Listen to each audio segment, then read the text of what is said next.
ನಿಮ್ಮ ಮಗು ಏನಾದ್ರೂ ಓದೋದು ಕಷ್ಟ ಪಡ್ತಿದ್ಯಾ? ನಿಮ್ಗೆ ಏನ್ ಮಾಡ್ಬೇಕು ಅಂತ ಗೊತ್ತಾಗ್ತಿಲ್ವಾ? ಹಾಗಾದ್ರೆ ಒಮ್ಮೆ ನನ್ನ ಕತೆ ಕೇಳಿ. ಒಂದಾನೊಂದು ಕಾಲದಲ್ಲಿ ನಾನು ಹಾಗೇನೆ ಇದ್ದೆ.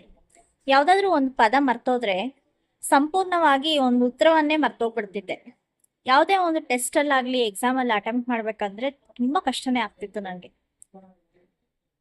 ಆದ್ರೆ ನನ್ನಲ್ಲಿ ಇರ್ತಕ್ಕಂತಹ ಗೊಂದಲ ಏನಿದೆಯಲ್ವಾ, ಅದ್ ಯಾರಿಗೂ ನಾನು ಹೇಳ್ಕೊಳಕ್ಕೂ ಆಗ್ತಾ ಇರ್ಲಿಲ್ಲ. ಹಾಗಂತ ಯಾರು ಅರ್ಥನೂ ಮಾಡ್ಕೋತಿರ್ಲಿಲ್ಲ. ಆದ್ರೆ ಈಗ ನಾನು ಮಕ್ಕಳಿಗೆ ಆತ್ಮವಿಶ್ವಾಸದಿಂದ ಓದೋದು ಹೇಗೆ ಅನ್ನೋದನ್ನ ನಾನು ಹೇಳ್ಕೊಡ್ತಿದ್ದೀನಿ. ಯಾಕೆ ಅಂತಂದ್ರೆ ಮಕ್ಕಳಲ್ಲಿ ಆಗ್ತಕ್ಕಂತಹ ಗೊಂದಲ ಏನಿದೆಯಲ್ವಾ, ಅದು ಸ್ವತಃ ನಾನು ಅನುಭವಿಸಿದ್ದೀನಿ.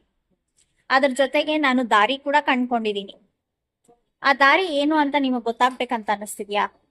ಹಾಗಾದ್ರೆ ಟ್ರಾನ್ಸ್ಫಾರ್ಮೇಶನ್ ಅಂತ ಕಮೆಂಟ್ ಬಾಕ್ಸ್ ಅಲ್ಲಿ ಕಮೆಂಟ್ ಮಾಡಿ, ನಾನು ನಿಮ್ಮ ಜೊತೆ ಕನೆಕ್ಟ್ ಆಗ್ತೀನಿ.